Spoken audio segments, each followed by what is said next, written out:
Good morning mga kapatid. Good morning. Today is March 10. Ngayon yung admission ko. Ngayong umaga for my last chemo. So, medyo hinihingil ako. So, tomorrow is yung March 11. Yun talagang chemo schedule ko. So, hopefully, sana, ma-video ko lahat. Pati yung paglalagay sa liig ko or dito sa braso ko kasi hindi namin napag-usapan ni doktor kung saan siya ilalagay yung IV dahil nga nagmamadali din siya last check-up ko. So, yon. Finally, my last chemo. So, happy na ako. Kasi, at least matatapos na rin yung hirap sa katawan na naranasan ko. At mararanasan pa lang dito sa pang-anim. So, praise God. Kasi, talagang ginaguide niya ako through all my gamutan. Sabi ko nga yun na lagi kong hiling sa kanya. Na i-guide niya ako from the start nang na-admit ako doon,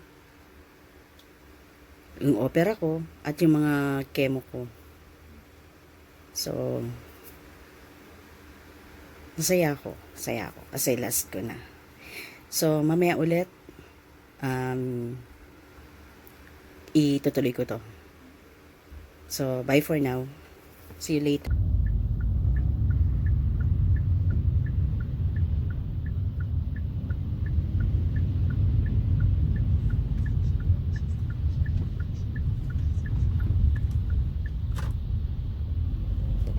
Hey, Yeah. you okay?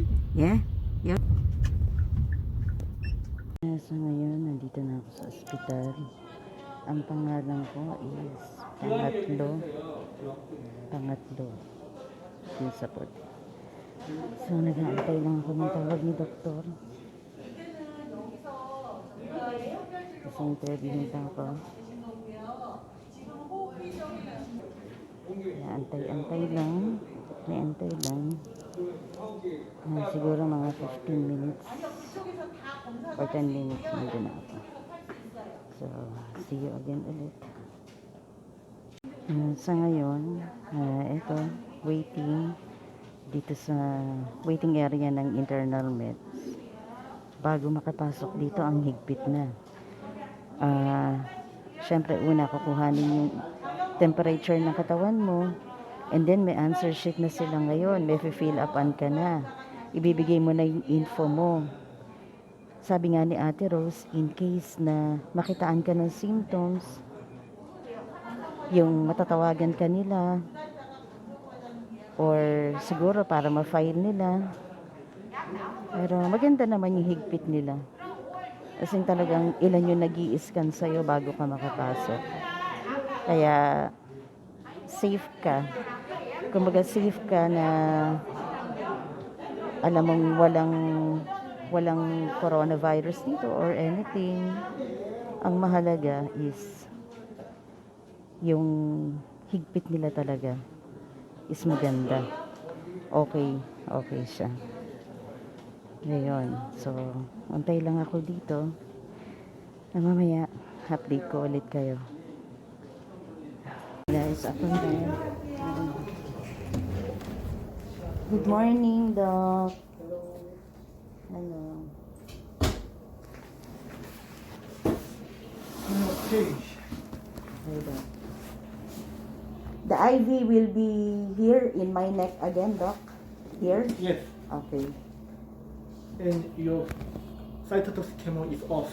Yeah. If you come back three, 3 months? no, 3 months, no. 3 weeks later, I will prescribe hormone. Ah, You okay. should continue hormone Okay. until your 5 or 10 months, 10 year. Continue CT scan 6 months, 6 months.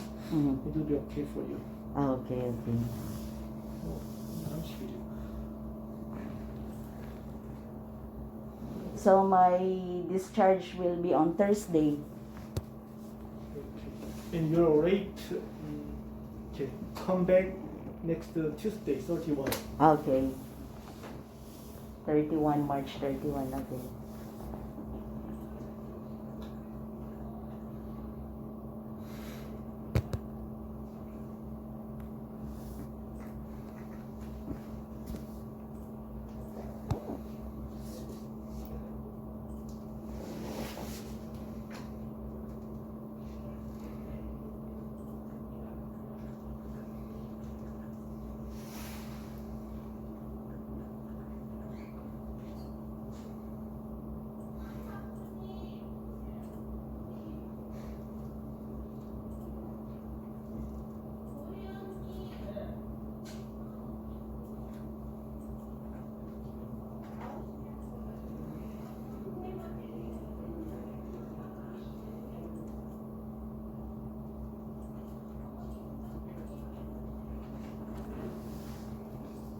Where do you live?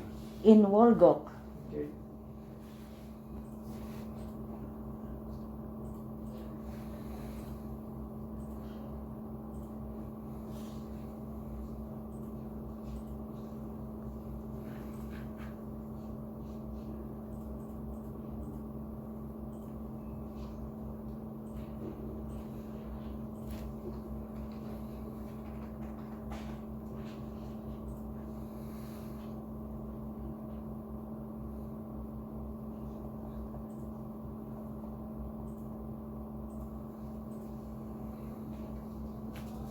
You? Everything okay. So, okay. So right now, pupunta ako dito sa blood test. Yan. Ha-blood test muna ako bago ako pumunta sa room ko. So, ipila muna ako dito.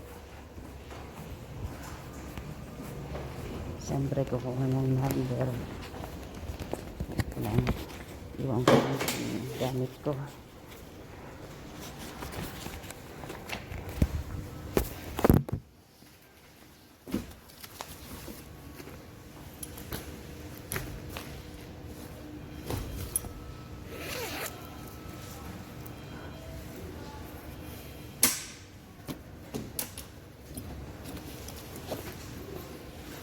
So finally, I'm done.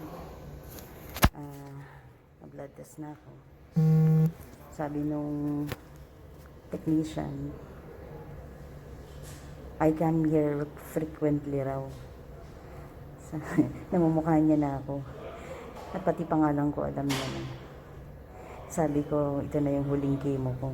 Kaya kinongratulate niya ako. Ayun, so maya-maya bababa na ako. Bibili muna ako ng pagkain. So, eto yung yan. After 5 minutes, tatanggalin ko na siya. So, later ulit. Pag nasa room na ako, tsaka ako papakita ulit. So, bye for now. So, right now, mga kapatid, nandito na ako sa aking bed. So, naka-hospital gown na ako. So, eto ang kabuuan. Ayan. Yan ang cabinet. Siyempre, yung lalagyanan ng sabitan ng swero. And then, eto yung kama. So, ayun yung kama sa ilalim para kay Bebe. So, eto. Right now, papahinga-pahinga lang. Pahinga lang ako. Tutulog lang ako mamaya. Kasi hindi ko alam kung lalagyan na ako mamaya dito sa leeg. Walang sinabi kasi si Doc. Basta sabi niya lang, lalagyan ako dito. So, maybe mag-aantay ako hanggang mamaya kung lalagyan ako ng resident doctor na para bukas, ready na for chemo. Yun sa last. Hi, mga kapatid. Right now, tapos na po akong lagyan ng IV sa leeg. So, eto na po siya. Ayan na po kung nakikita nyo. May fresh blood pa dyan. Yan. Yan. Ayan po. Tapos, eto po yung mga ginamit. Ayan. Ayan, nakikita nyo, may dugo pa. Ayan. Ganito po, ito po yung pinasok. Ayan, may dugo pa po. Ayan o, ayan, ayan. Ayan po. Ayan. May dugo pa. Ayan. So, ayun po yung itinakip dun sa mukha ko kanina, itinapon na nila. Then, andito pa rin po yung ginamit nila kasi wala pa yung nurse. So, I guess this is anesthesia. Ayan po. Ayan. Nabawasan na naman ako ng dugo. So, ayan. Ayan po. Yan. Hindi ko na na-videohan kasi baka bawal. At saka, bigla kasi silang dumating. Hindi ko na napakiusapan. Tsaka isa pa mukhang wala rin naman magvi-video. Siguro kung may kasama ako pwede. So, iba yung sakit ngayon. Mas magaan yung kamay ni doktora nung last chemo ko na nilagyan ako. Magaan yung kamay. Ngayon ramdam ko yung sakit. Lalo na nung diniinan yung dito. Yan. Halos di ako makahinga kanina. Pero tiis-tiis lang. Kailangan. Hindi ako pwedeng umangal kasi ginagawa na nila eh. So ayan. Dito masakit din tong tahi dito. Naramdaman ko na nung tinutusok yung karayom nung tinatahi, ang sakit. Parang feeling ko wala siyang anesthesia. Kasi nararamdaman ko talaga yung tusok ng karayom sa balat ko. Iba yung sakit. Kasi kung anesthesia, women anesthesia yun, wala ako sanang mararamdaman. Kanina, halos, yun, yung bar na yan. Grabe, ang pagkakagrip ko talaga na ganun. Kasi, naramdaman ko nga yung sakit. So, anyway, last chemo ko na naman to. So, tiis-tiis lang. Tapos, ayun yung ilalagay sa akin na gamot mamaya. So, pag nilagay yan, mamaya, siguro mamaya 4 o'clock, matatapos yan bukas ng hapon pa rin. So, bago ko mag-chemo, aalisin siya. Tapos, pagkatapos kong i-chemo, ibabalik siya. Kaya, hindi ako makakalabas bukas. Makakalabas ako sa Huwebes pa. Kasi after ng chemo, tatanggalin na nila to. Ayan. May fresh blood pa nga dyan, oh. Ayan, oh. Yan, nandyan. So, ayan. Ito, ang mga ginamit sa akin. Ayan. Tsaka open kanina yung kortina ng yung tabing ko. So, maraming nakakita ng ginagawa sa akin.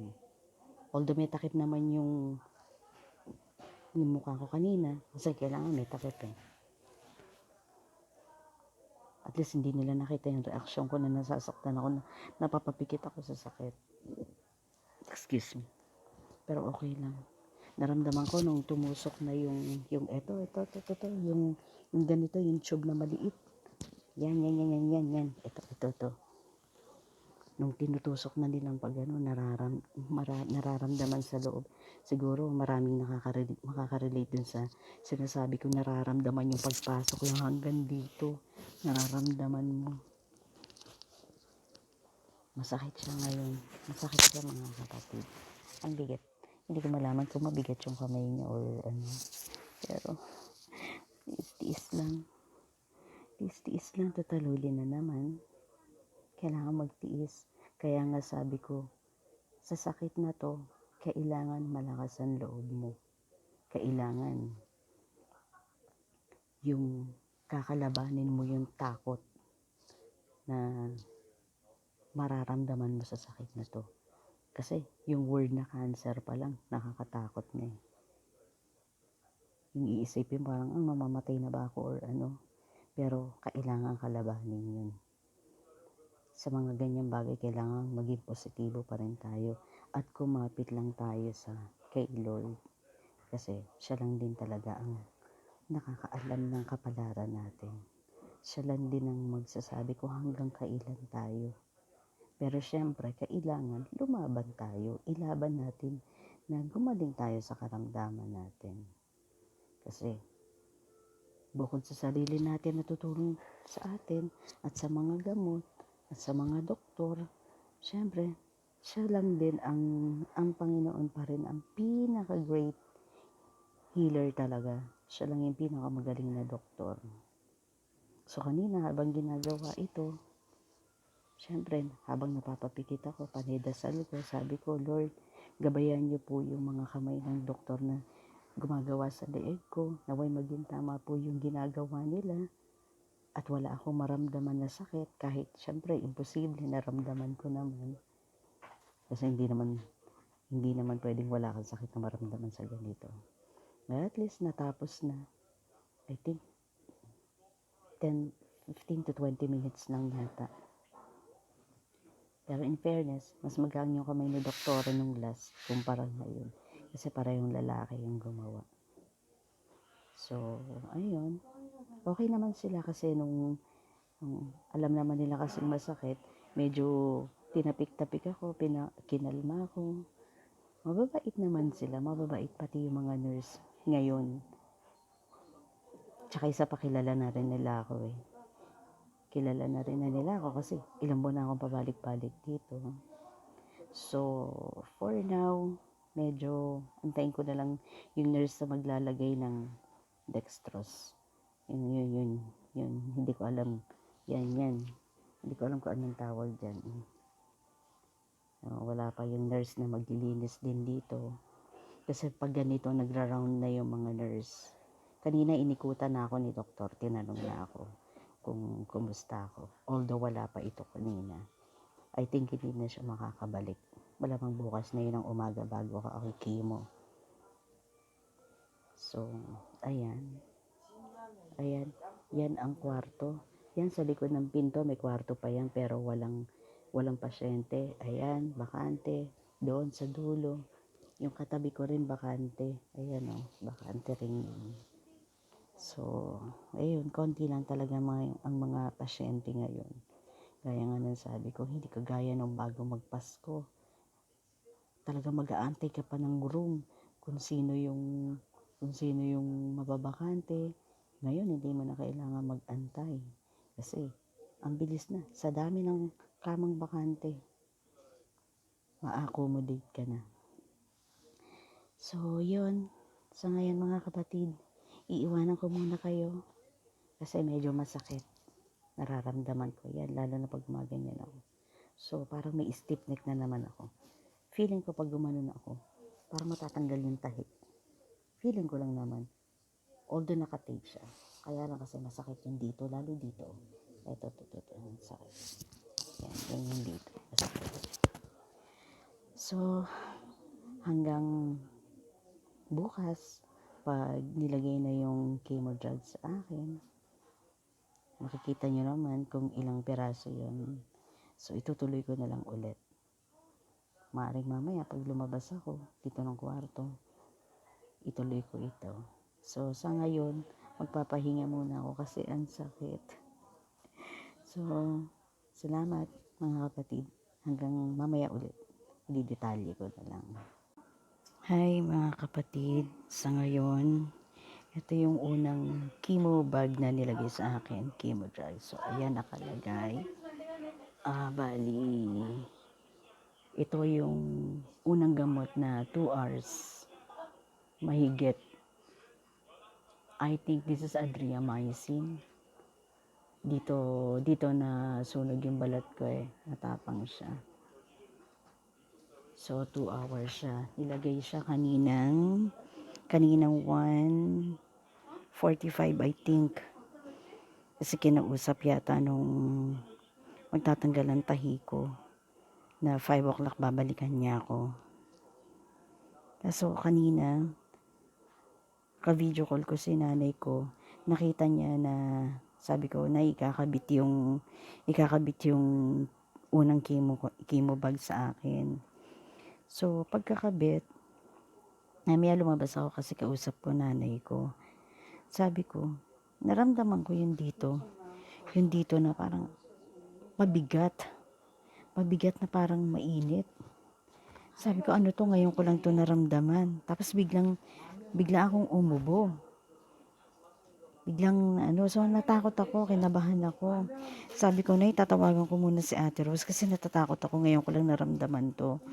So pagkatawag ko kay Ate Rose, sabi niya, obserbahan mo muna. Sabi ko, sige te, after 5 minutes, pag ganun pa rin, tawagan kita. Sabi niya kasi baka yan ang epekto sa'yo. Sabi ko, pero te kasi pang-anim na ngayon ko lang naramdaman. Sabi ko, medyo mabigat. Hindi sa nahihirapan akong huminga, kundi mabigat siya. Na ngayon ko lang talaga naramdaman. Kaya, sabi ko, sige te, pag after 5 minutes talaga, ganun pa rin, tawagan kita. Tapos nakatayo ako dito. Nagdasal ako kasi nakasabit dito yung rosary. So sabi ko, Lord, ngayon ko lang naramdaman ganitong hirap na pagkakabit ng chemo drug. So sabi ko, Lord, hipuin niyo po na mapagpalang kamay niyo, pagalingin niyo, alisin niyo yung sakit na nararamdaman ko. At kung kinakailangan na sabihin ko sa nurse na nahihirapan ako, hihingi sana ako sa iyo ng sign.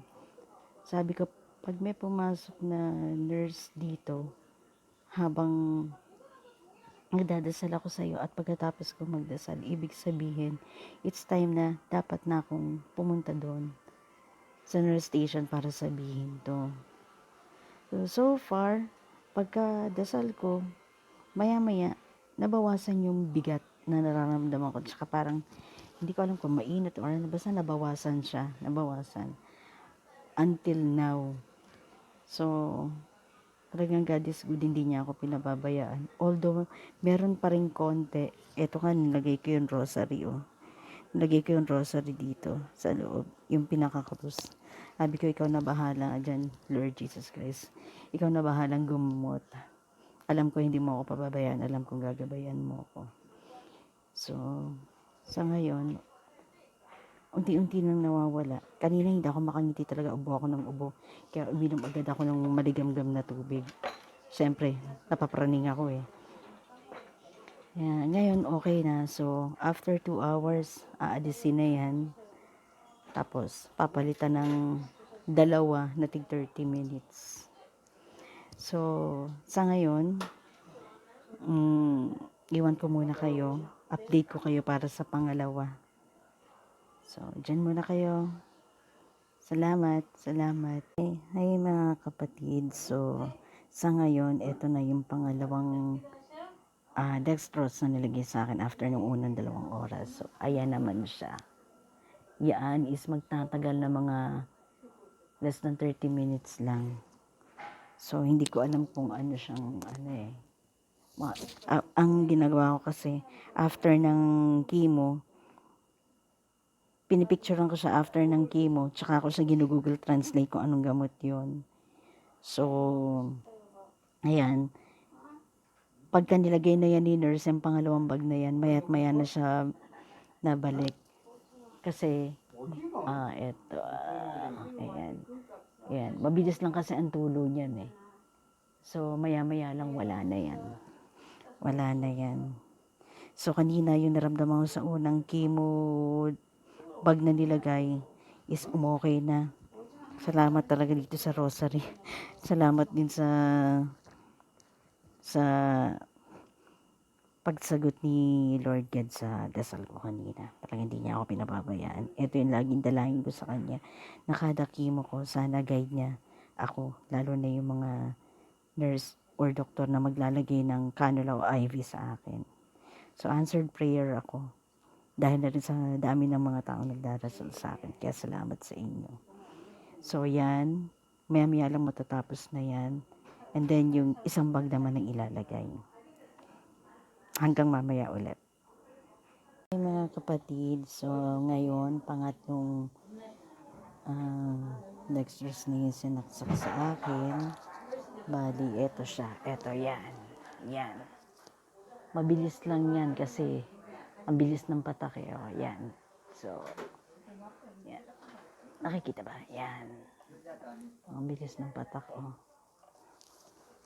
Kasi dapat 5 o'clock matapos yan. Dahil yung mag-aalis nito is kinausap sila na babalik siya ng 5 o'clock para maalis tungo sa leeg ko.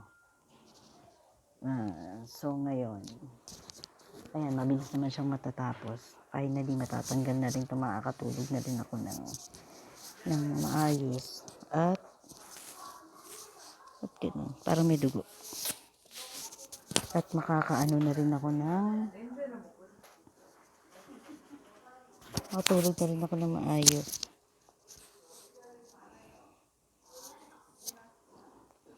So, yan.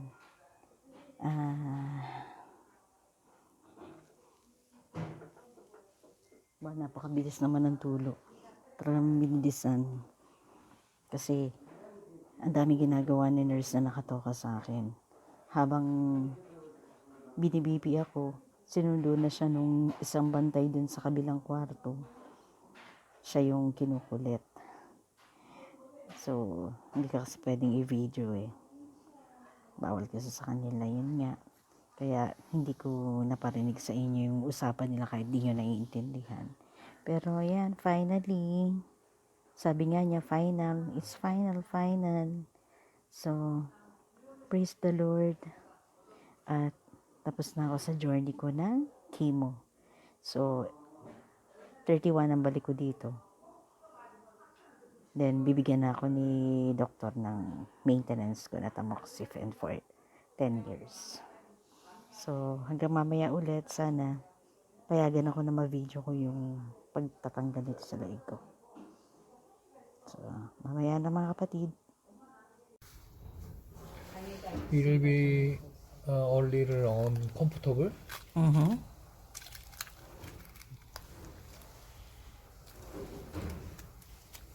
Video? Oh, why? Why are you recording?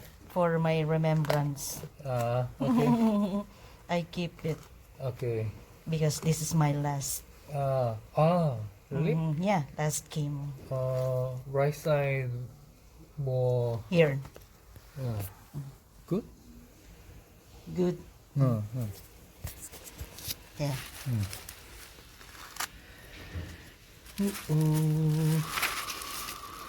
Thank you.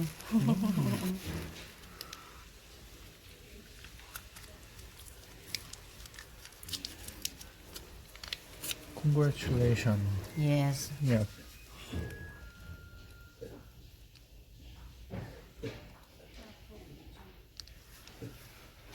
Wow, tight. Yeah, I feel that. Very tight. Yeah. Where are you from?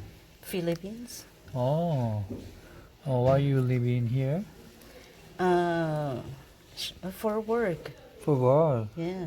Oh. I was here April 2019 and then September 2019 Yeah. I go to the hospital in Daegu Yeah. and then found out that I have a cancer. Oh. So someone helped me Yeah. here at Red Cross Hospital to accommodate me. Oh. So from September Yeah. until now, Yeah. we live here Oh. near at Wolgok. Okay. And we don't want to go back to Daegu Oh, why? because of the virus. Virus? Yeah. Corona Yeah. 19. Yes. It's hard, especially for me. It will be uncomfortable, Mm-hmm. right? Oh. Right?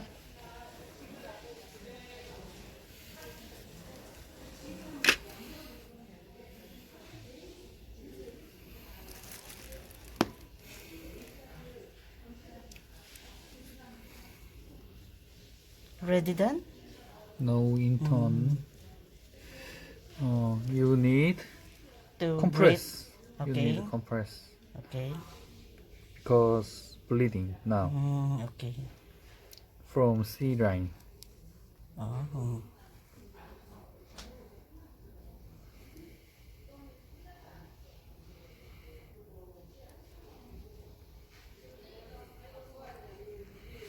The bleeding is Continue bleeding. Your family Is Where? in the Philippines. Philippines? Yes. Manila? Yes. Oh, I live near the airport. airport. Yes. There. What's your job in Philippines? I am a telephone operator for 13 years at Oh. forwarding company. Oh, UPS, United UPS. Parcel Service, yes. Oh, UPS delivery Yes. company? Yes, yes, yes. Oh,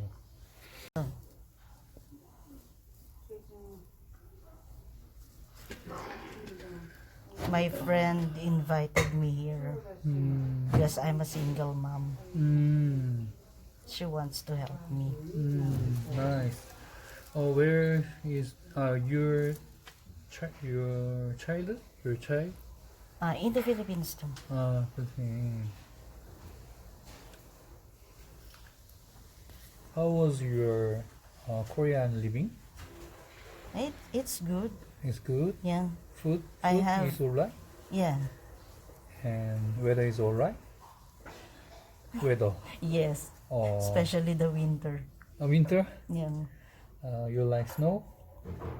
No, I only encounter Yeah. 2 times for the snow here. Ah, And then after that, in Daegu, seldom. yeah, Seldom. very. Very, very seldom. But Seoul, mm, ah, this year, seldom snowing. Seldom snow, yeah. It's extraordinary. Yes. Yeah. But actually, I didn't feel the winter because of my chemo. I think the chemo is hot in the body. Good. I don't feel that I'm chilling every night because of the weather. Right. I don't feel cold. I mean, Okay. so Good. Bleeding is stopped now, and oh, did you already pull out? right. I didn't feel that.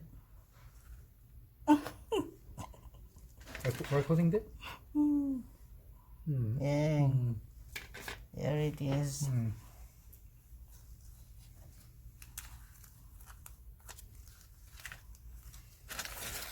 Okay. Okay, thank you. Congratulations. Yes, thank you. Thank you very much. My finger first for you. Thank you. Yeah. Ay, yan, so now naalis na yung aking medyo nahilo ako kasi wala akong unan. So, yan. Mabait siya. Hindi ko naramdaman yun Kaya pala dinadaldal niya ako. Kasi hindi ko naramdaman. So, now okay na. Buti pumayag siya na i-video. Mabait siya. Sorry sa mga English namin. Hindi kami perfect.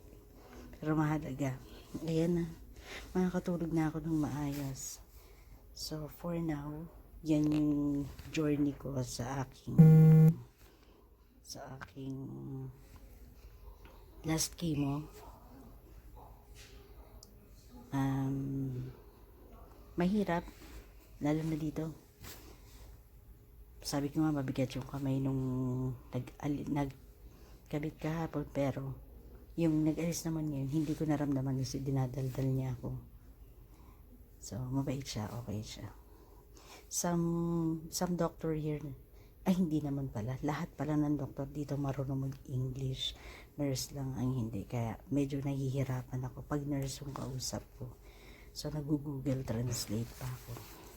So, now, puti yung mga doktor marunong mag-English, although barok-barok. Pero at least, hindi ako nahihirapan. So, ayun, mga kapatid. Ito na ang aking huling chemo. Sabi nga niya, congratulations. Masaya ako kasi natapos na rin. Yung hirap ng katawan sa epekto ng chemo.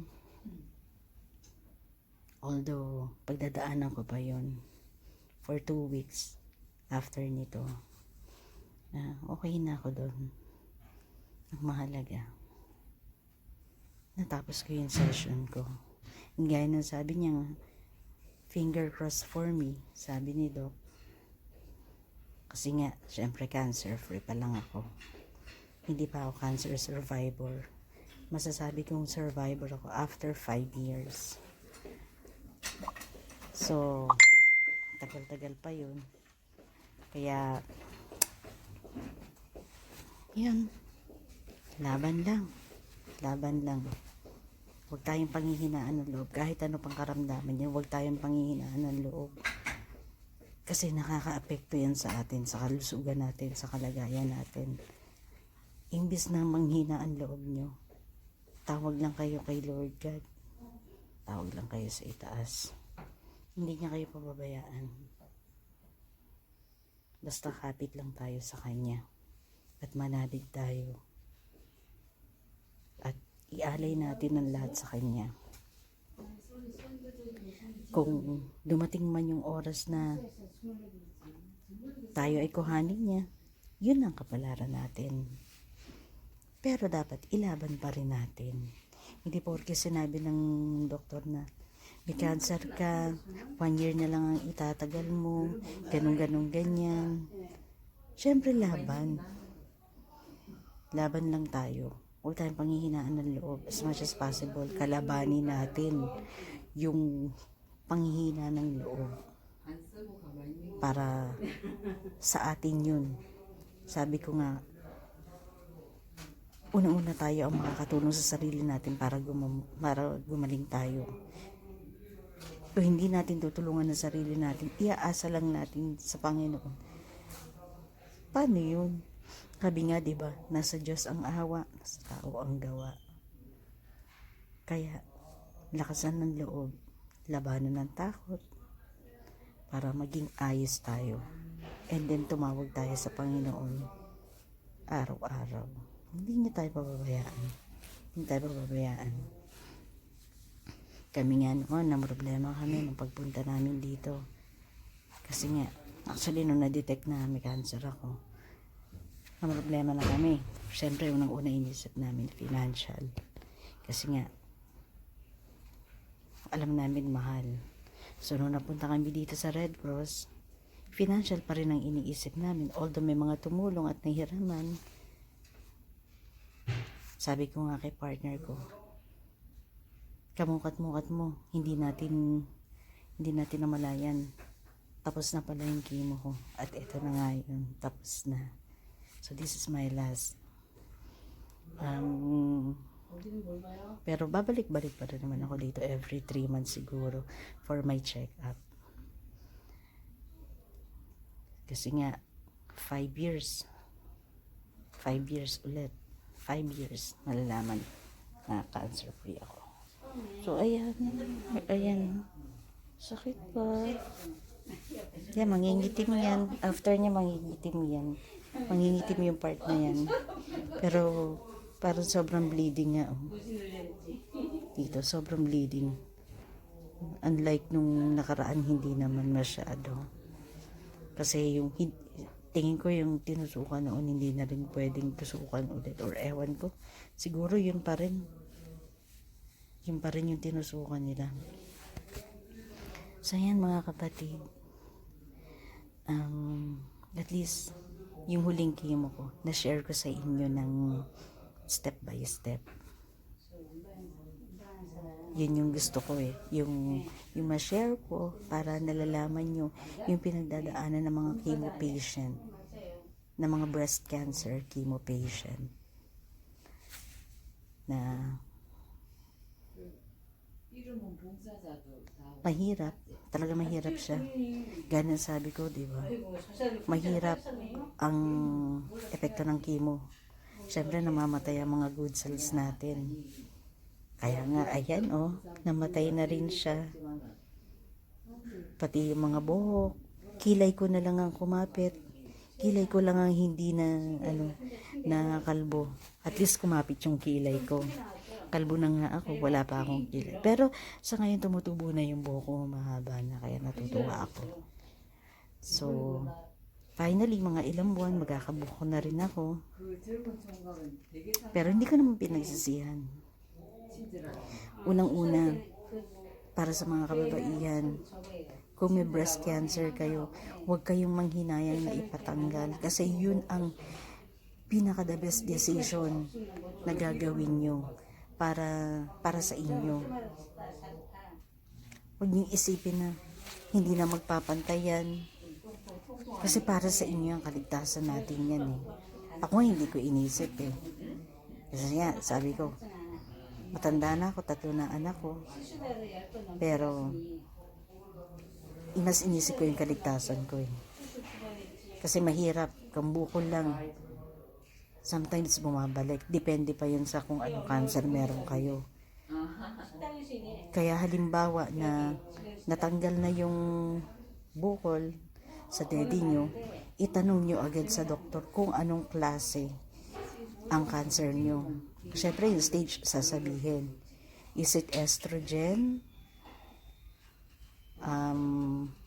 Progesterone? Or HER2 type ang cancer nyo?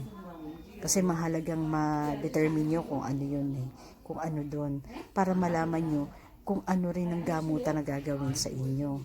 Hindi porke sinabi ng doktor na stage 2, stage 3 ka, tapos na yon. Hindi. Dapat alamin nyo. Lagi nyo itatanong kung anong klaseng gamutan ang gagawin sa inyo. Kada chemo sa inyo, yun, itanong nyo kung anong gamot yun. Ako kasi natanong ko eh, kay Dr. Adriamycin, yung ginamit niya sa akin. Tapos siguro, kaya yung epekto kanina sa akin ng Adriamycin is matindi. Siguro tumaas yung dosage kasi last ko na eh. Wala, so iya, nagdudugo nga siya. So, dapat maging matanong tayo pag may sakit tayo. At, kaya nga nasabi ko, huwag tayong parang pinagbagsakan ng mundo. Dahil nalaman natin yung karamdaman natin. Laban lang ng laban. Laban. Kailangan sugalan natin ang lahat. Sugalan natin na gumaling tayo. Yung pera, oo. Andyan na yun eh. Pag masakit tayo, yung pera. Problema ang pera. Lahat naman, kahit sino, kahit nasa Pilipinas eh. Pero ako siguro talaga dinadaanan na makarating ako rito. Para mapagamot ako. Which is hindi ko naman pinagsisisihan. Kasi siguro kung nasa Pilipinas ako, mahihirapan ako. Mahihirapan talaga ako. Kaya thankful ako. Ayan. So, wait. Ayan na ang pagkain. Mating na.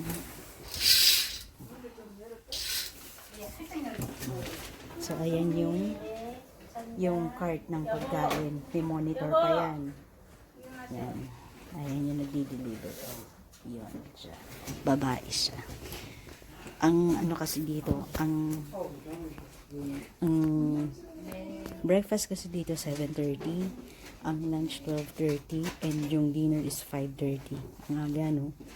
Kaya pagdating ng gabi, ginugutom pa ako. Ngayon, medyo naghigpit sila, nagbigay sila ng reminder. Wait lang, hanap. Thank you! Nasaan nga? Eto, nagbigay sila ng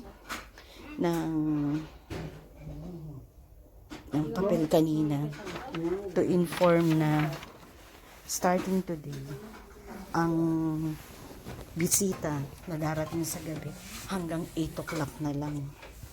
Hindi na pwedeng magpapasok ng past 8 p.m. to 7 a.m. Gawa nga ng coronavirus. Ay, iniisip ko si Bebe kasi ang dating niya rito 9 o'clock. Nasa akin pa naman yung susi. Sana mapakiusapan. Kaso yung barcode kasi ng ID niya is hindi na siya makakapasok. Parang pag ganung late ka na, yung barcode mo hindi na siya mai-scan. Kaya niisip ko paano siya. Kawawa naman siya. Kung uuwi siya, nasa akin pa rin yung susi. Sana mabait yung guard mamaya para mapakiusapan. Kasi nga lalabas na ako bukas. Yun na lang ang magiging dahilan. So, etong pagkain ko pala. Yeah. Rice. Ano to? Ay, ayaw ko ng sabaw eh. Hindi ko gusto. Torta, ewan. Kasi ito. 8시. Ay, hindi ko na maintindihan ng mga pagkain. Ayan, tapos yan. Kimchi. So, at least, may gatas ako. May soya milk. So, yun lang. Si Bebe lang talaga yung pagpasok ni Bebe mama yung iniisip ko. Pero, with God's help, alam ko, makakapasok siya. Tiwala lang. So, hanggang dito na lang yung video ko. Bukas makakauwi na ako. Tuloy ko na lang ulit yung pagdidetalye ko. So, hanggang dito na lang. Puputulin ko na lang ang paglalahad ko ng aking chemo. Pero, sana tumigil ang pagdurugo nito. Masaya na ako. Kasi, this is my last. Thank you Lord talaga. At maraming salamat sa mga taong tumulong sa akin. Financially, emotionally, and spiritually. Maraming salamat sa inyo lahat. Hindi pa naman dito matatapos to eh. May karugtong pa to. Itutuloy ko to. Kasi gusto ko kayo mabigyan ng update. Gusto kong mabigyan ko kayo ng update sa nangyayari sa akin. Para at least mabigyan kayo ng idea. Hindi naman ako nahihiyang ipaalam sa inyo yun eh. So, for now, hanggang dito na lang. Para makakain na ako. So, mamaya ulit. Good afternoon mga kapatid. Right now, so nakalabas na ako sa ospital. Finally, natapos na rin yung last session ng chemotherapy ko. So, natuwa naman yung mga doktor, yung mga nurse, at kinongratulate nila ako kasi natapos ko yung 6 session ko. So, nag-thank you rin ako sa kanila kasi as in talagang accommodating sila, ang bait nila. Mabait sila. Although yung, syempre, sa mga Korean na nakakasama ko dun sa room, most of them is parang nadijudge kami ng partner ko or nadidiscriminate. Pero okay lang naman. Parang given na yun eh kasi ibang lahi eh. So, kahit madalas na inaangal kami na maingay kami, okay lang. Mahalaga. Malaki na itulong sa akin ng ospital na Red Cross sa tulong ni Ate Rose. Kaya nakapasok ako ron. So, masaya ako kasi never I imagine na merong ospital na tutulong sa akin. To think na, gaya nga ng sabi ko, ilang buwan pa lang ako rito. Mag-1 year pa lang ako sa April. 5 months pa lang akong nakaka-stay dito noon nung na-detect yung cancer ko. Pero in-accommodate nila ako. So, masayang-masaya ako noon. At least yung sakit ko, na-operahan ako, na chemotherapy ako. So, masaya ako. Talaga. Especially sa mga doktor. Napakababait ng mga doktor doon. Akala ko mahihirapan ako na makausap sila, pero lahat sila marunong mag-English. Nakakatuwa naman. Yung nurse, yung ibang nurse nga lang talaga na nahihirapan ako, kaya nag-Google Translate ako. Pero, all in all, from September, na nag-stay ako ng 1 month doon for my operation, hanggang sa 6 cycle ng chemo ko, is napakaganda ng result. So ako talagang kiniklaim ko na magaling na ako. Kasi pinagaling ako ni Lord God. So sa Binay Doc, March 31, ang balik ko. Sa March 31 na yon is bibigay niya na sa akin yung maintenance ko for 10 years. Siyempre sabi niya, observe ng hanggang 5 years kung magiging cancer survivor ako. Pero so far, ang sabi nga niya, maganda yung cancer. Good cancer yung napunta sa akin. Kasi nga, stage 2B man ako, estrogen positive naman ako. So, more on hormone. Hormone therapy yung gagawin sa akin. That's why maintenance ako ng tamoxifen for 10 years. No need for radiation na raw ako or target therapy. Ngayon, choice ko daw yon kung gugustuhin ko pa. Kung if ever na uwi ako ng Pilipinas, pwede naman daw yon. Pero since sa estrogen positive, hindi talaga nila yung sabi ni doktor, since total mastectomy ako, and good cancer siya, hindi siya ganun ka-aggressive, is hindi niya na inire-recommend sa akin ang radiation. Kaya natuwa naman ako kasi sa Red Cross, wala silang radiation. So, kung sakali na i-advise ako ni doktor na mag-radiation ako, doon ako mahihirapan. Maghahanap pa ako ng ospital na magkakaroon na merong radiation. Pero since natuwa talaga ako na hindi niya na ako ina-advise ng ganun, so thankful ako na yung hirap ng katawan ko is natapos na rin. Although itong last session ko ng chemo ko is sa ngayon is 12. Pang third day ko ngayon, pang third. So, okay pa ako sa ngayon. Wala pa akong nararamdaman yan. Pero, siguro 1 or 2 days, yan. Medyo, na ako yan. Ando na yung effect. Although, nararamdaman ko na sa ngayon, kaninang umaga, pagising ko, naramdaman ko na wala na akong panlasa. Sabi ko, ang bilis ng epekto sa akin. Siguro, yung dosage ng isinaksak sa akin ni doktor is medyo mataas. Kaya, nakaramdam agad ako ng effect. Panlasa pa lang. Kaya medyo mahihirapan akong kumain sa ngayon.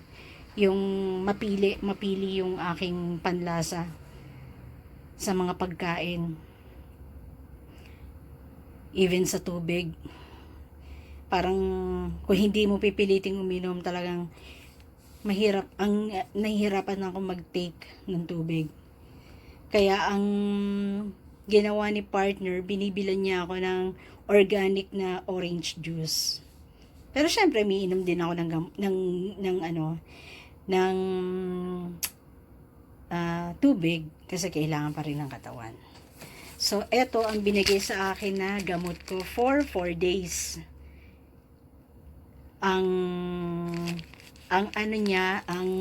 inuman niya is morning and night. So, Cellcook, eto yan. Yan ang binigay niya sa akin. So, once a day lang siya. So, sabi dun sa gamot na yun, treats pain or inflammation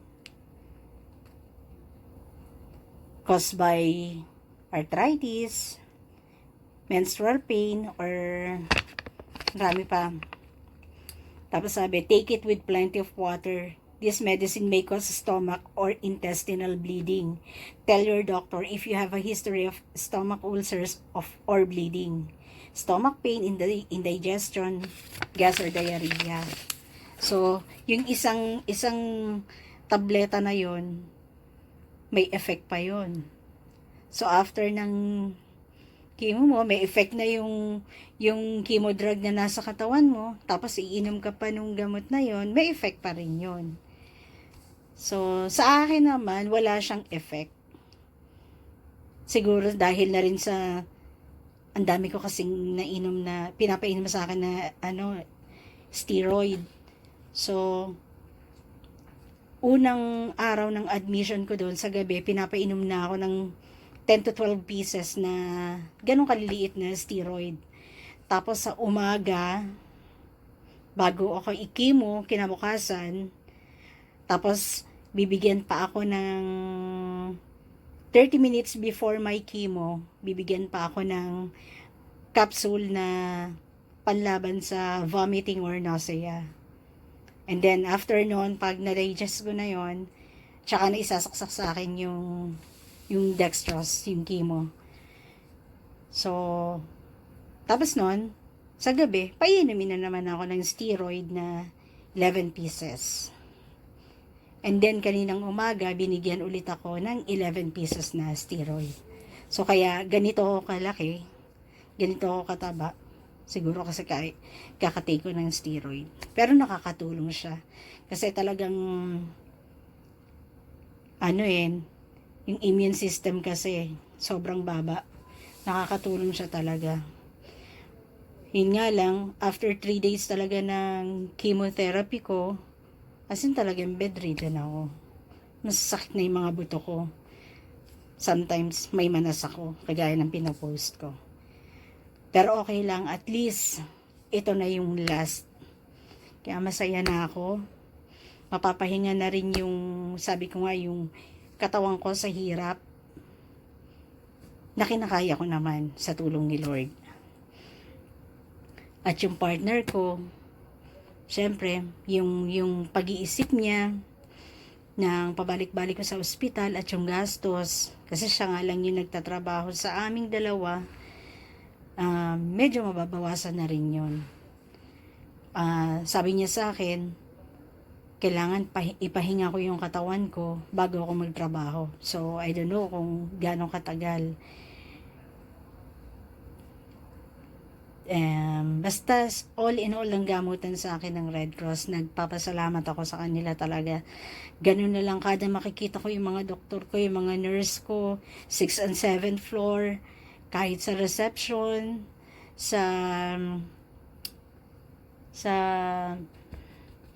din sa nurse station ng, I forget to saan ako pumipila nun.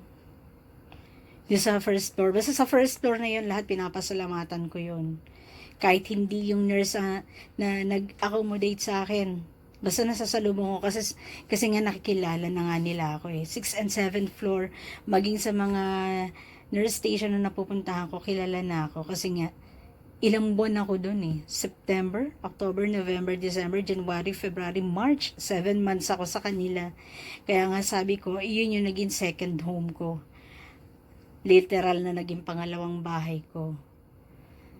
Kaya, kung sino man, any person na nakikita ko na mga kababayan na unang araw nang nagpapacheck up sa Red Cross, talagang yung ini-encourage ko sila na wag nilang bibitawan yung Red Cross at sabihin din nila sa mga kaibigan nila yon.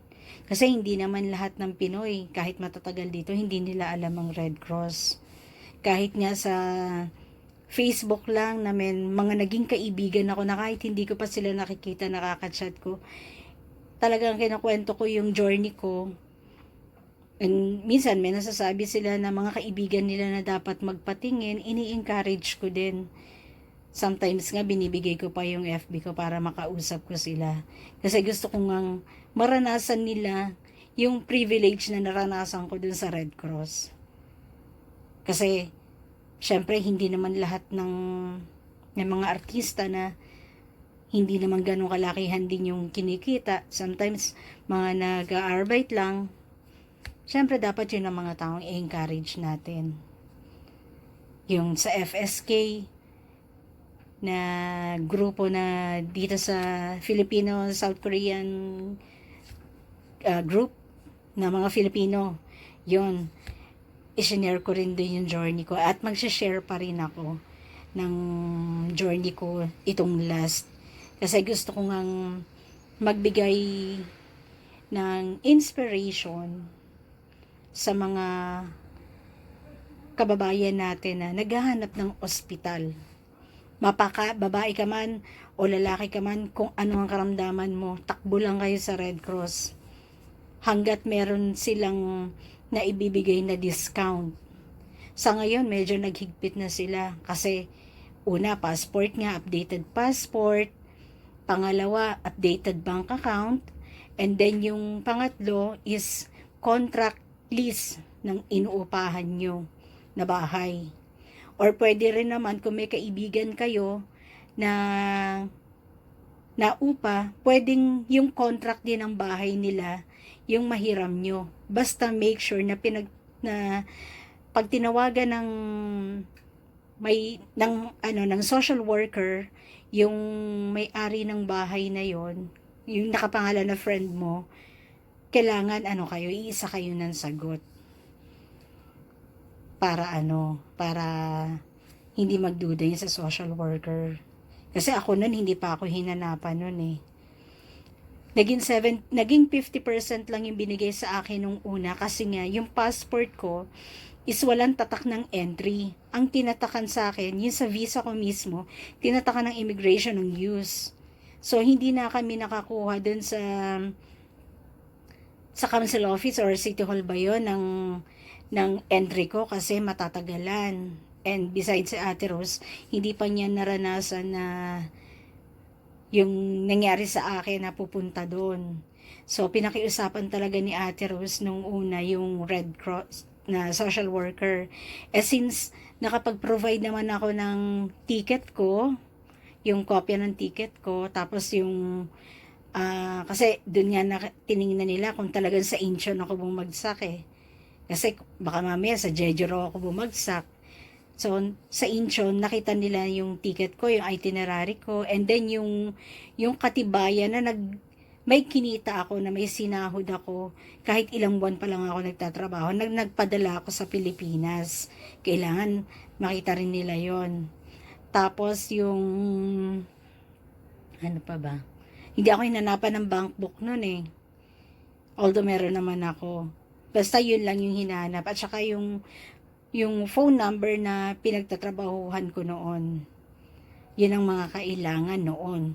Sa ngayon din pala, isa sa mga requirements na hihingin nila is yung phone number ng pinagtatrabahuhan mo or pinag-e-extrahan mo.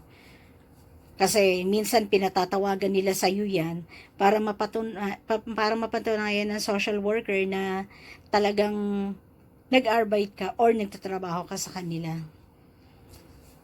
Pero yung iba talagang ang swerte, nabibigyan sila ng 90%. Depende rin sa magiging sagot mo. Yun. Ako nung una, tinanong pa ako, sabi nga sa akin ng social worker, sigurado ka ba na dito mo lang nalaman ang sakit mo? Pwede ba naming tawagan ang embassy ng Pilipinas para mapatunayan kung talagang nung umalis ka sa bansang Pilipinas ay wala kang sakit, wala kang cancer?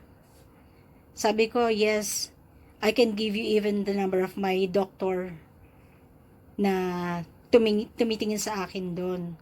So sabi, no need for the number. Pwede naman namin tawagin yung embassy.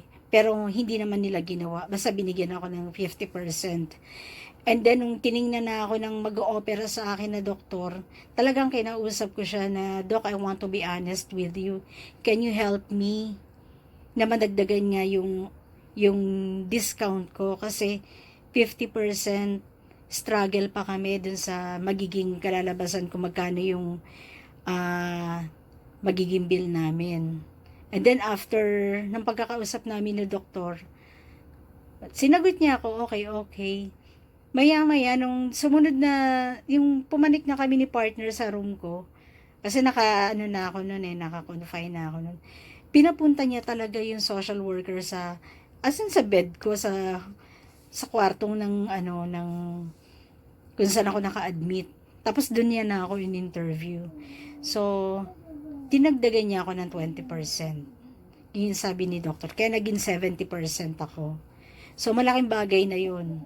Hindi na ako naghangad na maging 90%, 100%. Enough na sa akin 70% kasi napakalaking tulong na sa akin yun, sa amin ni partner yun.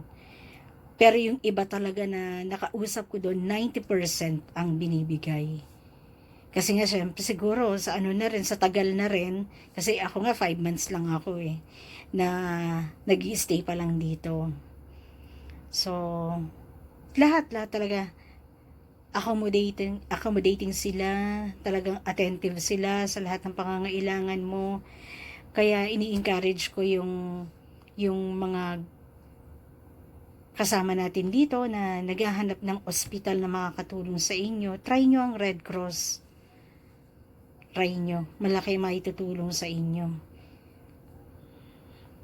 So, basta ako, masaya ako na mag 1 year pa lang ako rito. Siguro talagang itinadhana na rin, kapalaran na rin na dito ako mapunta para dito ako magamot sa sakit ko. Kaya, thankful talaga ako kay Lord God, sa mga taong tumulong sa akin, lalo na kay Ate Rose, tsaka kay Bebe, na talagang sila yung naging instrumento para magamot ako dito sa karamdaman ko. Kaya, salamat sa lahat ng nakatulong sa akin, lalo na yung mga nagbigay na pamilya ko, kaibigan ko na nagbigay ng financial at lalo ng mga dasal. Maraming salamat sa inyo. Especially sa pamilya ng aking kasama, ng aking partner na si Bebe, kasi ang laki ng pangunawang ibinigay nila sa akin, sa amin, sa pinagdadaanan namin. Kaya maraming salamat, Ma Imelda Andrada, at saka sa mga pamangkin niya, sa pamilya niya. Thank you. So, hanggang dito na lang. Basta, always na, pag sinabi na may karamdaman kayo, ganito ang sakit nyo, malala na yung sakit nyo, lakasan nyo lang ang loob nyo.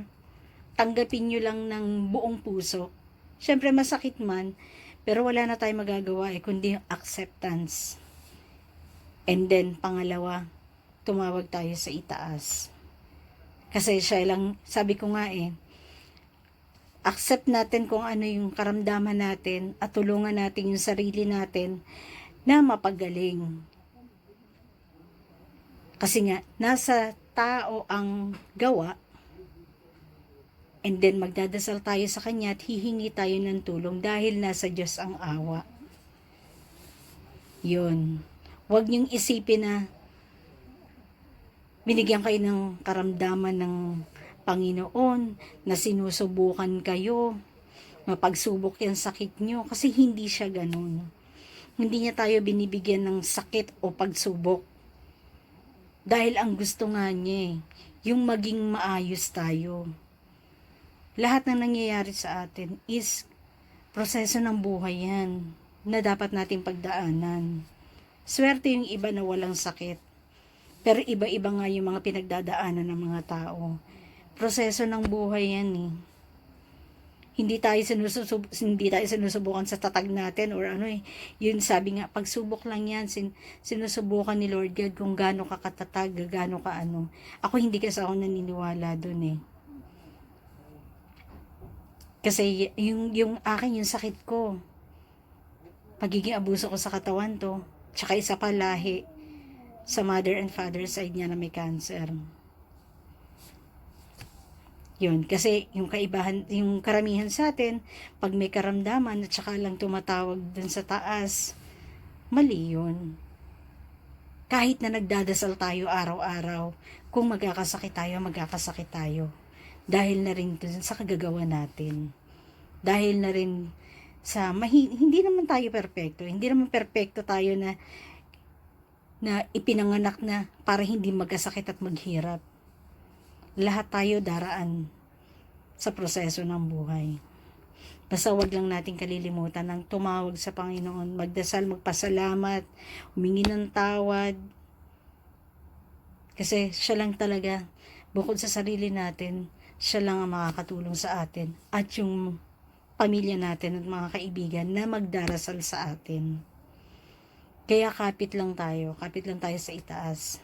Yung pananalig natin, wag nating aalisin sa Kanya. Kasi siya lang talaga ang makakatulong sa atin, ang Panginoong Hesus lang.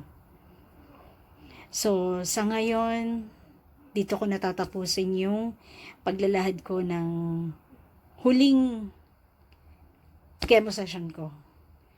So, ang next upload ko naman ito is March 31, yung check-up ko.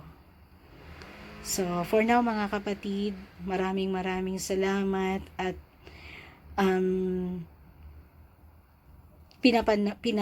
pinapanood nyo yung aking sharing kasi gusto ko talaga makatulong in my own little way na ma-share na yun. Ay! So, maraming salamat. Dito ko na tatapusin.